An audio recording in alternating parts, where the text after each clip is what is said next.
Students, good morning. आज हम Hindi reader का चैप्टर 9 नटखट बंदर पढ़ेंगे। पाठ से पहले देखो, प्रस्तुत पाठ में एक बंदर के माध्यम से ये बताया गया है कि बिना सोचे समझे किया गया कार्य स्वयं को हानि पहुंचाता है, अतः प्रत्येक कार्य विवेक और सूझबूझ के साथ करना चाहिए।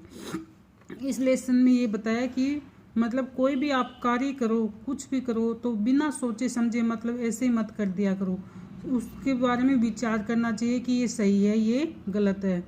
और प्रत्येक कार्य विवेक, खुद के विवेक से, सूझबूझ मतलब सूझबूझ किसी की सूझ लेकर या पहले आप पूर्व ज्ञान से के साथ करना चाहिए, नहीं तो वो कार्य सही नहीं रहता है।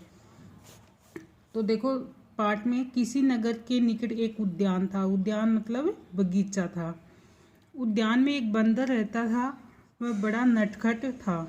कभी वह उछलकर एक डाल पर बैठता तो कभी दूसरी डाल पर। वो बंदर बदमाश था, मतलब सारे दिन उछल कूद करता रहता था। वर्षों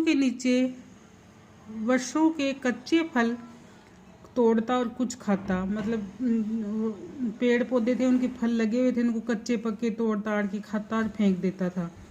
जब कोई पथिक मतलब आने जाने वाला राहगीर होता है ना, जब कोई पथिक किसी वृक्ष के नीचे विश्राम मतलब आराम करते करते सो जाता तो नटखट बंदर चुपके से उसकी खाने की सामग्री उठाकर वृक्ष पर छलांग लगा जाता। कुछ खाता, कुछ बिखेरता, किसी का भी सामान उसे नहीं लौटाता था। इस प्रकार उस उद्यान के आसपास के सभी लोग उस बंदर से परेशान थे। उन्होंने बंदर को पकड़ने के अनेक प्रयत्न किए, परंतु बंदर ने कोई भी प्रयत्न सफल नहीं होने दिया। वह बड़ा ही चालाक था। कुछ दिनों के बाद एक धर्मात्मा पुरुष ने उस उद्यान के पास एक मंदिर बनवाना आरंभ किया। नटखट बंदर ने देखा कि बड़े बड़े आरों से लकड़ियां चीर रहे हैं। तो उन्होंने देखा कि बढ़ई लोग जो बड़ी बड़ी आरे होती हैं उनसे लकड़ियां चीर रहे हैं। उसकी इच्छा हुई कि वह भी इन लोगों की तरह लकड़ी चीरे, परंतु बढ़ई लोगों की उपस्थिति में ऐसा करने में वह असमर्थ था। वह मौके की तलाश करने लगा।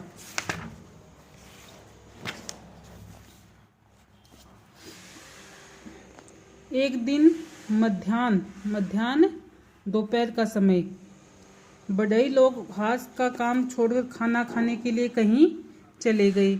जाते समय उन्होंने आधे चीरे हुए तख्तों में एक खूंटी ठोक दी ताकि जब वे लौट कर आए तो लकड़ी चीरने का काम शीघ्र शुरू कर सके। बंदर को अवसर मतलब अवसर की प्रतीक्षा कर रहे थे। प्रतीक्षा मतलब इंतजार कर रहा था। बढ़ई लोगों के जाते ही वह वृक्ष से कूदकर इधर उधर लकड़ी कूदकर वहां जा चुका और उछल कूद मचाने लगा। थोड़ी लकड़ी के तख्ते आदि इधर उधर फेंकने लगा। कुछ देर बाद कूदकर अर्ध चीरे तख्तों पर जा बैठा और भरपूर शक्ति से ठोकी हुई खुट्टी को निकालने की कोशिश करने लगा। खुट्टी दो तख्तों के बीच मजबूती से फंसी थी, अतः वह ढीली न हो पाई, परंतु बंदर तो उसे उखाड़ना ही चाहता था। उसने पुनः शक्ति लगाई और खुट्टी को खींचने लगा। खुट्टी तो निकल आई, परंतु खुट्टी निकल जाने के बाद दोनों तख्ते आपस में भिड़ गए और उस नटखट बंदर की पूंछ इन दोनों तख्तों के बीच फंस गई। बंदर बहुत चीखा चिल्लाया। उस तख्ते से पूंछ निकालने की उसने बहुत कोशिश की, परंतु भारी तख्तों के बीच फंसी उसकी पूंछ टस से मस नहीं हुई। वह बहुत डर गया। उसे भय था कि जब बढ़ई लोग खाना खाकर लौटेंगे तो उन्हीं तख्तों से उसकी पिटाई कर देंगे। वृक्षों पर बैठे पक्षी एवं आसपास खड़े पशु बंदर को इस प्रकार परेशान होते देखकर बंदर को परेशान होते देखकर क्या खिलखिलाकर हंस रहे थे। कुछ पशु उसे चिढ़ा भी रहे थे। लज्जा और पीड़ा से बंदर लज्जा मतलब शर्म और पीड़ा से बंदर बेहाल हुआ जा रहा था। जब उसे अपना उपहास सहन नहीं हुआ तो उसने एक बार भरपूर शक्ति लगाकर अपनी पूंछ को खींचा। उसके प्रयत्न से पूंछ तो निकल आई, किंतु बीच में से कटकर आधी पूंछ तख्तों में ही रह गई। नटखट बंदर अब पूंछ कटा बंदर हो गया।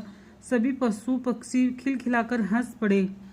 पूंछ कटा बंदर चुपचाप आंखें नीचे किए कहीं दूर दूसरे स्थान पर चला गया। बिना सोचे समझे अन्य लोगों के काम में दखल देना अथवा उनकी नकल करने का बंदर को कितना बड़ा दंड भुगतना पड़ा। जरा सोचिए तो, बिना विचारे कोई कार्य नहीं करना चाहिए, अन्यथा बाद में पछताना पड़ता है। ये आपका लेसन है। इसमें आपको समझ में आ गया होगा कि इस लेसन में क्या बताया कि कोई भी कार्य बिना सोचे समझे नहीं करना चाहिए, उसके बारे में सोचना चाहिए, नहीं तो उसके परिणाम सही नहीं होंगे। उद्यान, बगीचा, पथिक, राहगीर, विश्राम, आराम, सामग्री, सामान, मध्याह्न, दोपहर, अवसर, मौका, प्रतीक्षा, इंतजार, दखल देना, हस्तक्षेप करना। तो आज का आपका होमवर्क ये शब्दार्थ करने हैं और पाठ जमाना है। कहाँ से कहाँ तक बताऊँ क्या? यहाँ से और आप जमा लेना यहाँ तक। ये आपको पाठ जमाना है। Thank you students.